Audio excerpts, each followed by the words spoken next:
Hello, everyone. Welcome again to the Walt Wines virtual happy hour. This is our shelter in place. We call them our sip tastings that we host every Thursday on Facebook Live and every Tuesday on Instagram.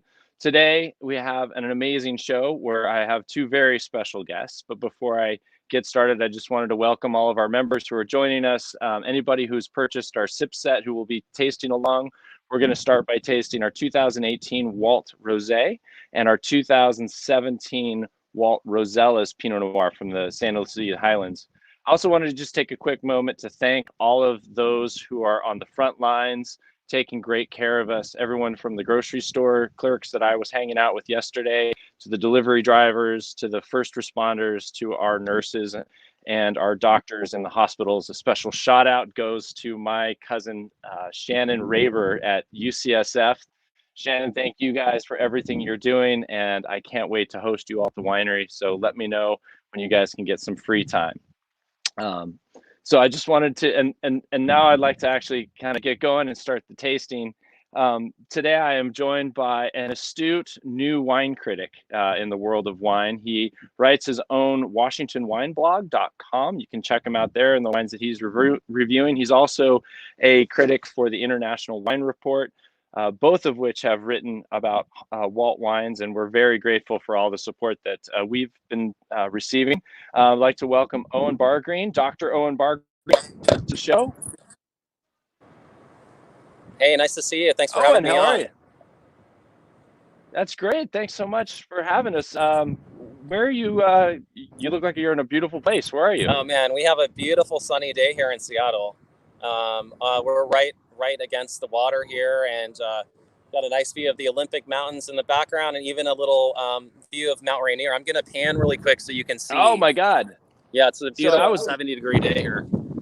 I don't know if you know this, but I was born in Seattle, and it is a rare moment when you can actually see the sound and the Mount Rainier and the Lady out the same day. Yeah. That's incredible. Well, it's really lucky, yeah, but we've had a little bit better weather lately.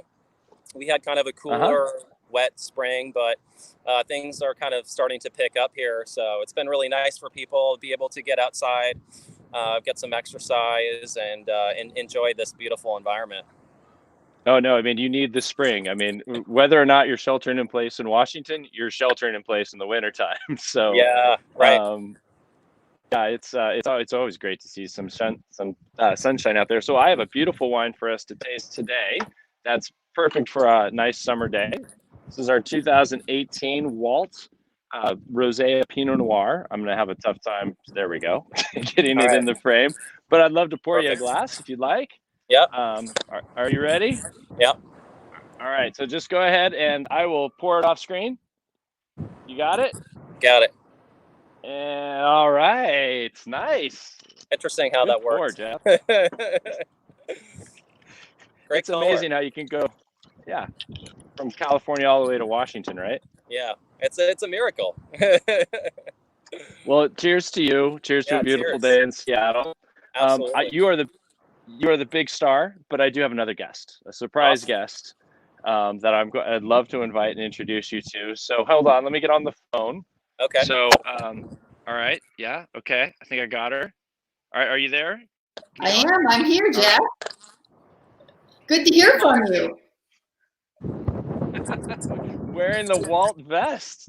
How are you? I'm great.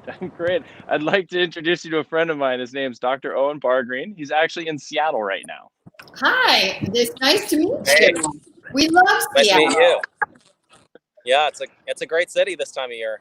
Yeah, yes, that's true. That's true. So, Mom, we're drinking the 2018 Walt Rosé. Yum. We grew up with a box of rosé in our fridge most days. So I would love to pour you a glass of this wine if that's all right. I'm just going to tip it a little over for you. Amazing how this is working, Owen. Look at this. Oh my gosh, yes. The power of television. Yes. I'm impressed. All right, I'm impressed. So nice cheers. Cheers to you. Yes.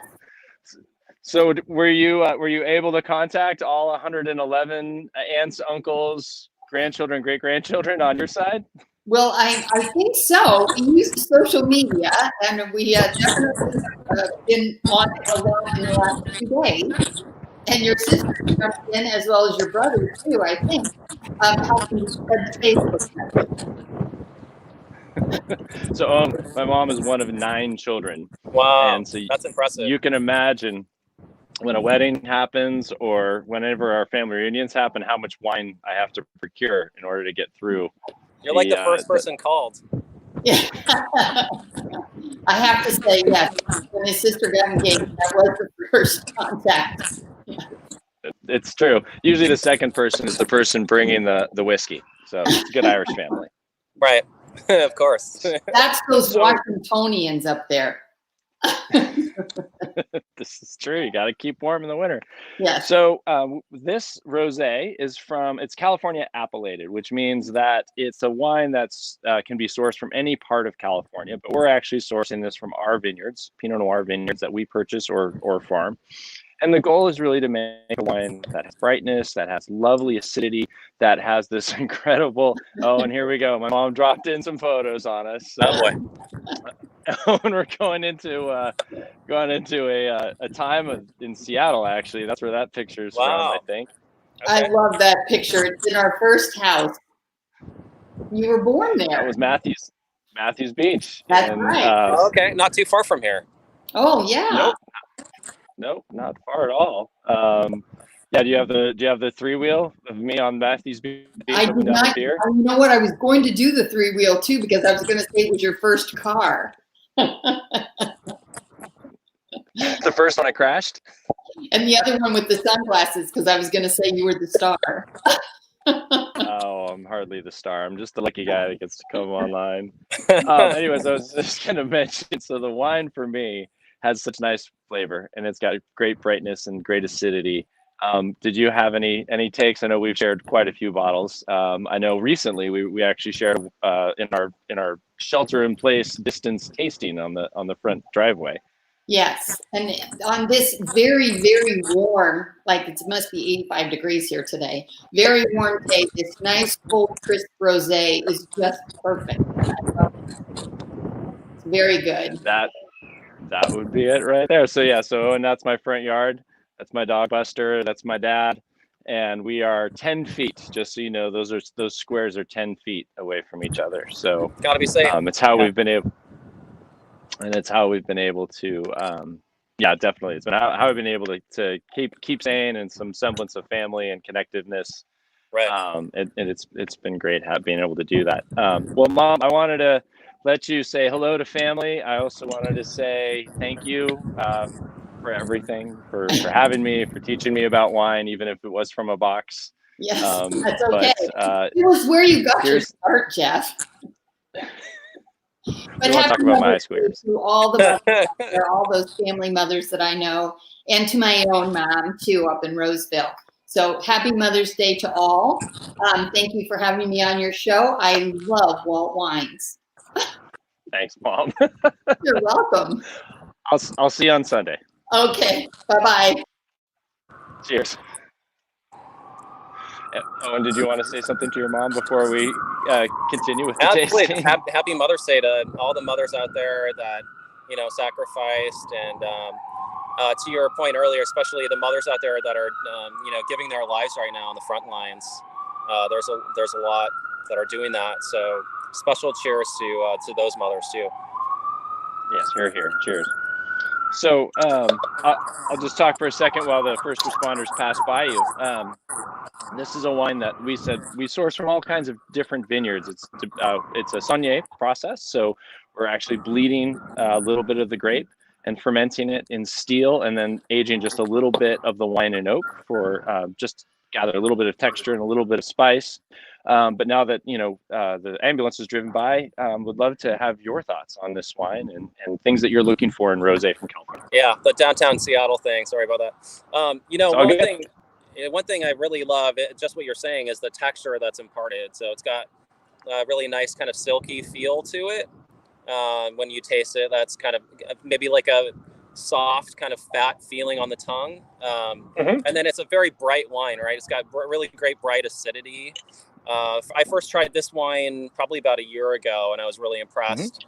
And also, it's worth noting that, you know, this wine is now a year old, and it shows no signs of slowing down in terms of brightness, and like, you know, like ripe red fruits, melon tones. So this to me is a wine that probably will, you know, be cellared probably for the next 5 years. And as it ages, it'll pick up like some really nice tertiary tones, like kind of more earthy tones from the Pinot Noir, I can imagine.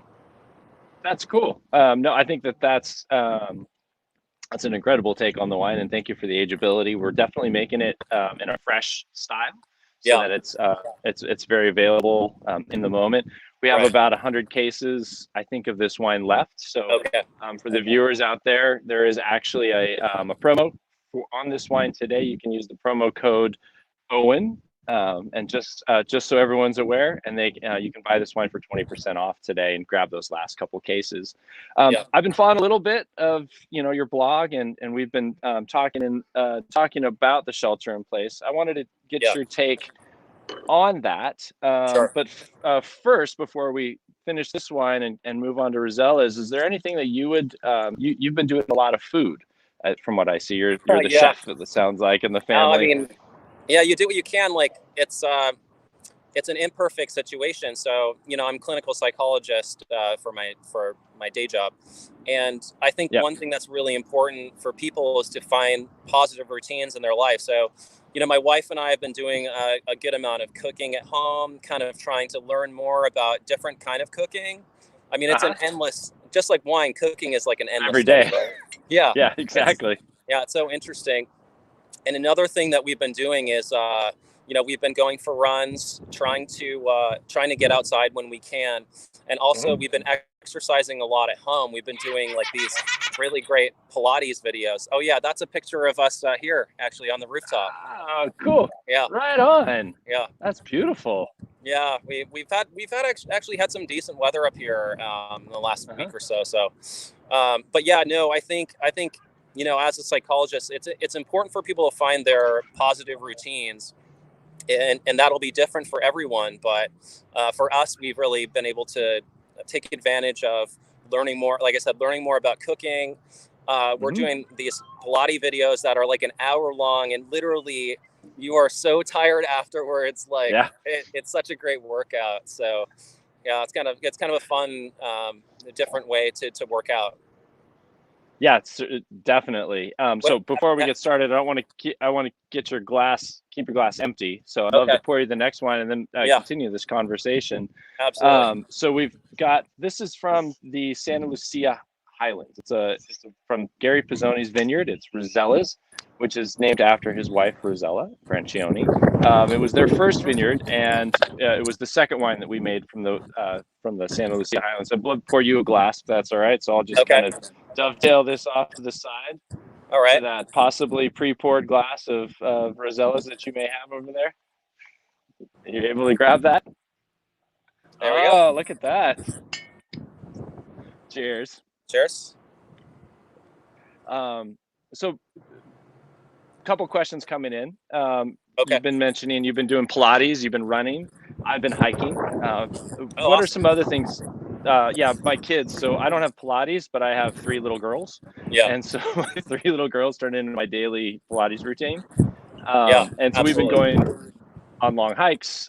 We've been cooking as well. I prepared a really big meal for my wife's birthday in April. A huge feast of lobster. Oh, wow. You can see that I've actually been working remotely, literally remotely, as we're doing these shelter-in-place tastings. But what are some other things that you think people can do? You know, you're an expert in this field, being a psychologist. And I mean, I've seen you on a number of different shows. Yeah, thanks. I mean, it's you know, for some it's hard to see this as an opportunity, but like there are like some really cool opportunities that people, if they take initiative, they can see for themselves, like learning a new language, that some people that I'm treating are doing that kind of thing, taking a class online on something that they wouldn't normally learn about. And like I said, I found this to be an opportunity for me to learn more about something that I don't know a whole lot about. And like I would say my cooking skills are average, but starting to sharpen. Taking a cooking class or like researching the stuff, there's all these great opportunities to learn about different things. So I think that's really important for people. Everyone has different interests, and also in the wine world, what better chance to learn more about wines of the world? Great wines of California and Washington and Oregon, like in our backyards, but also, just all kinds of different wines. Maybe read a book on wine, read a book on, port. Those are all ways that people can kind of take advantage of the situation. Yeah, I think that is anything that you can do to take your mind off things, right? I often find myself at night, I put the kids to bed, and normally we would watch TV. And I kind of just like wander around the house that I've been wandering around all day long. And then I'll, pick up something different to do. So woodworking is one of the things that I've been working on now that it's a little nicer and I can get outside. And so anyways, but I wanted to get to this wine because you're definitely an expert in the Santa Lucia Highlands. It's an up and coming area. I'm interested in your take on our Rosellas because this is a wine that a few of the more prominent winemakers in California are producing, and then just talk a little bit about Santa Lucia if you wouldn't mind. Absolutely, yeah. This is it's an area of California that is starting to gain more recognition. It's relatively close to the Pacific. Most of the sites have a pretty big maritime influence. This vineyard in particular does. So you have it's also a pretty warm site. So most of the vineyards planted in this area end up having like pretty decent diurnal shifts, meaning that there's a big difference between the top temperature during the day and the coolest temperature at night. And what that does is basically it brings a nice bright acidity in the wine. And when you taste this wine, the 2007 Rosellas, that's one thing that you notice right away with the wine is that it has a really nice brightness, and the fruit quality, meaning like the fruit flavors that are in the wine, they're very bright. So you get like this really nice, like bright Bing cherry, pomegranate, maybe even like guava. Ooh. Yeah. Thank you. Yeah. Yeah, that was a good descriptor. I absolutely agree with you though. I've never put those same descriptors in the wine, and I totally think you're getting it. Yeah, and there's also like this area is sandy. It's got sandy terroir, and when you taste the wine, there's like a little dusting of like salty character. It's not like it's not a lot, but it's just like a little nuance. So that's really nice too. That kind of like adds a complexity to the wine that you can kind of get a feel for the terroir. And what I like about the region is it's often passed, right? You literally drive by it and don't know that you just passed one of the great wine regions in California. Right. Ageability is really something that I've always loved, and you talked a little bit about this with Rosellas, but we were just drinking the 2014 Sierra Mar, which is another vineyard from the Franchione's family. Right. And I'm always struck with how much fruit and life the wine has, 5 or 6 years behind it, and then going forward to 10 years. And I don't know if you can talk about the ageability of the Rosellas vineyard and some of the wines from the Santa Lucia Islands. Right. Yeah. I mean, I think in your not only in this region but your program in general is that these are wines that will gain complexity as they age, 5 to 10 years. So, you were talking about a 2014 that you had. So that's now, maybe like 3 years after they've been released. It's really fun to try that. To my earlier point about the rosé, when your rosé will age, it will pick up kind of interesting, earthy character, and the fruit will be less primary. And that's the case with this wine too, is that, with the 17 Rosellas, there'll be a little bit less like bright red fruit, but it will be a wine that has like maybe more mushroom, maybe even like forest floor, or like peat moss character that comes when the wine ages. And that's a great thing about aging wine, right? The wine changes. Oh, for sure. I love, we were just trying our Labrisa, which you've written about, thank you, from the Sonoma Coast. And I was literally talking to one of our wine educators about, he was saying, wow, it's just got so much life and unctuousness, and he's getting a full amount of wood. And I said, you know what the fun part about that wine is, go back to the 17, then go to the 16, the 15, and you can literally see how the wine loses, or those characteristics, they're not lost, but they're more integrated. And then you get something else. Like you'll find your notes are just a little different. Yeah. So I also wanted to ask you a little bit. So this is our 2017 Rosellas. Yeah. It's a vineyard in the Santa Lucia Highlands. It has a really incredible fruit. It's, for me, the difference between the north and the south in this area, it's a little softer. It tends to be a little bit more approachable, more delicate. It has an elegance that I think Sierra Mar is more rugged, and this is more elegant. Yeah. Yeah. Sierra Mar might have like a little bit more, I would say, maritime influence in the wine. So you get this one, to me, will get a little bit less of the salty character. And it's funny, I was just trying from another winery in Sierra Mar recently, and I was thinking about that as kind of a comparison. But yeah, I would say, you know, the wines drink similarly. They both have very bright red fruit, and they both also have like a really nice citrus component. So like a light, you know, citrus rind or some citrus zest for some people. But yeah, I would say that Sierra Mar maybe has like a little bit more of that salty character that you get in the wine. So for those that really enjoy that, like, you know, some of the wines from the Sonoma Coast have that too. Yeah, that differentiates. It's a hard differentiation, but I would say that would be one little difference. What do you think? Well, for me, and I'm going to lean a little bit into our 1,000-mile story of Pinot Noir. These vineyards are 8 miles apart. And so just the fact that you get elevation and 8 miles of northern distance between the Sierra Mar and the Rosellas vineyard, and the fact that you can taste the difference, for me was interesting. And then we take that and we stretch it, right? And so we're now doing this from as far north as the Willamette Valley. And for those of you at home, you can see this now. We're making wines from, you know, almost closer to you, Owen, in the Willamette Valley from the Shea Vineyard. And then we're coming all the way down the coast to the Santa Rita Hills and the Santa Barbara County. So that spans my college career. Started at the University of Oregon, finished at Santa Barbara. So this is near and dear to my heart. But for you, you get to taste a lot of these areas. And I just had a kind of a selfish question about the portfolio of wines that we've put together, and your take on this risk of teaching people about regions. Yeah, I mean, you know, when you guys started your program, that's one of the first things that I was saying to the hall director of winemaking, Steve, is that like I was, or Mike, sorry, I was blown away with this undertaking, especially considering that you're grabbing one of the best vineyards in Oregon. The Shea Vineyard is, you know, it's highly sought after fruit, and the wine that you guys craft from that vineyard is really impressive. You know, it's a wine that works with your program. It's ripe, and it's a riper style of Oregon, but it's also got great acidity, and it has those like kind of like earthy Burgundian tones.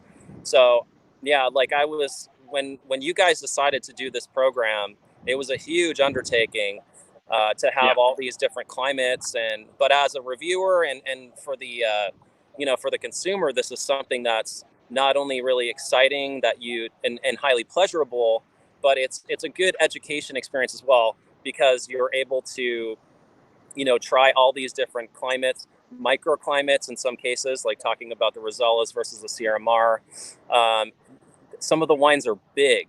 I mean, the Bob's Ranch Pinot that I've been really impressed with the last couple of years, that is big wine. Like it is like almost like a cab lover's Pinot that's like unctuous and like just got a huge mouthfeel.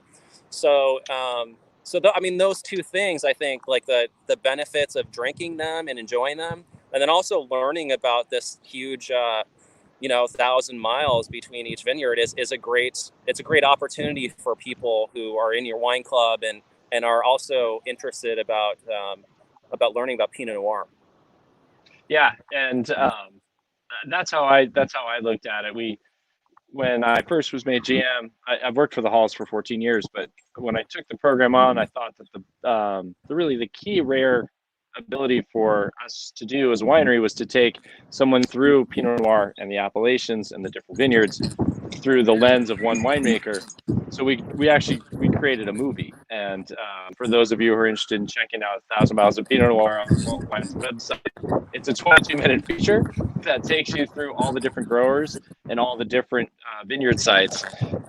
You don't have to. You can take the cliff notes. There's 2-minute videos on the side, but it was really cool for me, being that I started really with wine in Santa Barbara, learning the Santa Rita Hills, Right. and then quickly learned about Cabernet, working for a hall, and now I get to kind of span it all out, and that's really a lot of fun. So good way to learn about Cab too.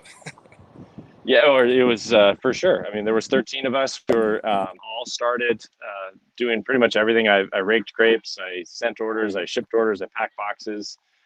Cheers to the group of people that helped us build the winery. Absolutely. So we've got some other questions.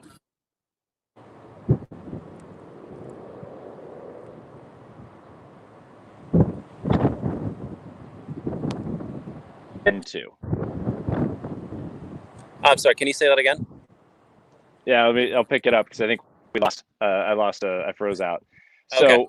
What wine regions have you not been to that you've always wanted to go to? Oh, for me. Wow. Yes. I mean, well, sadly, my wife and I, we were going to go to Champagne for our honeymoon, and we didn't get a chance to.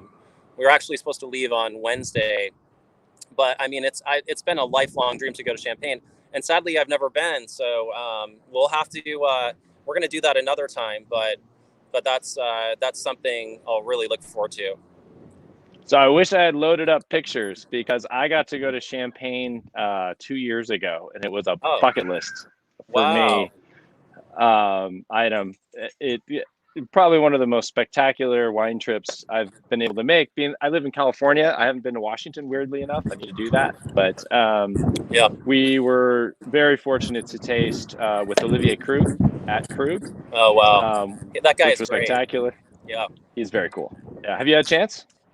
Yeah, I have. I've tasted with him, and the guy is just he's so gracious. And so for me, Champagne, I think the craziest part is just the fact that as you're walking around the streets of Provence, everything's below you, right? All the wine is actually stored literally beneath the cities.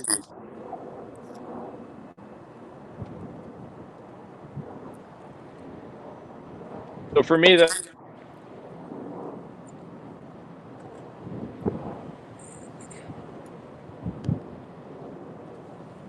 from and Sauvignon Blanc, those are their two, I think, biggest grapes. And I just started to.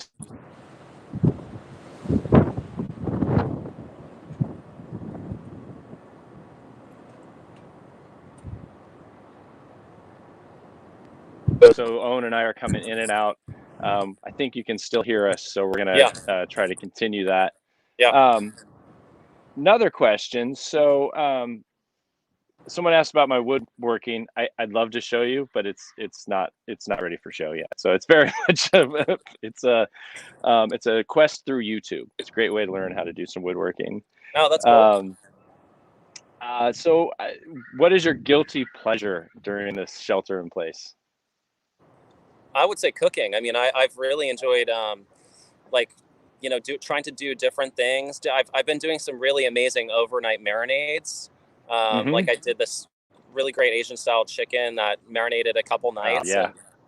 And you got it right there. That's awesome. Yeah. I mean, it was fantastic. Yes. Photo doesn't do it justice, but yeah, I mean, the flavors were killer. Right. I don't know. That looks pretty good to me. Yeah. I've been doing some breakfast tacos and that kind of thing. So that's been really fun for me to just continue my education, learning about cooking. What about you? For me, well, the guilty pleasure is Below Deck. I've actually picked up quite a bit of that season. Okay. Not a big reality star fan, but that show got me. So that's my Yeah. guiltiest pleasure, I think. I've been watching Ozark. Have you seen that? Oh, I love Ozark. It's pretty Yeah, good. the The acting is The great. problem with Ozark is my 11-year-old. She'll come back downstairs, and Yeah, so it's we're too like, dark pause. for that. Yeah, agreed. Yeah, but I have actually been almost to the Ozark Mountains when I was out in Missouri selling wine. I was literally right on the edge of it, and it's a very beautiful part of the country. I think no one really thinks about that. So, Yeah, and clearly you can clear a lot of cash while you're hanging out in the Ozarks. that sounds like it. Yeah, get involved with the mob or whatever. So I wanted to just really quickly plug your Washington Wine Blog. So it's WashingtonWineblog.com. Is that right? Yeah. And do you have any reviews coming up? Yeah. So I've been doing a lot of Instagram lives, and so this week we have a couple top Washington and Oregon producers. Friday will be Jay Bookwalter, and then also Britton Vineyards. So former Napa icon Robert Britton makes some amazing wines in Willamette Valley. And Saturday we have we're going to do Rocco. So Roland Sells is a former winemaker at Argyle, really legendary Oregon producer. And then we're going to check in with Passing Time.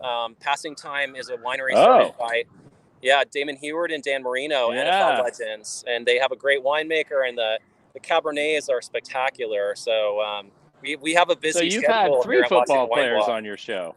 You've had Drew Bledsoe. We had Drew Bledsoe. Damon Heward. Yeah. Now we have Damon Heward. Yeah. So Damon is great. Damon knows a lot about wine, so it's really fun talking to him about the wines. So yeah, we're gonna have a busy schedule as you do as well. We do.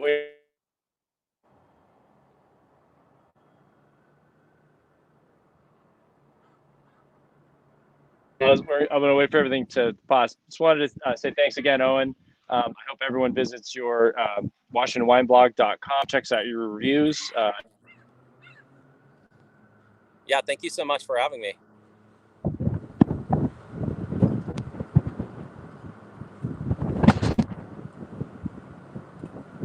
About today, there's a promo code Owen, and you can shop online at waltwines.com. Next week, tomorrow, Catherine Hall has Joy Bauer from the Today Show on her show, so check out the Hall Wines Facebook page. And then on Tuesday, I'll be back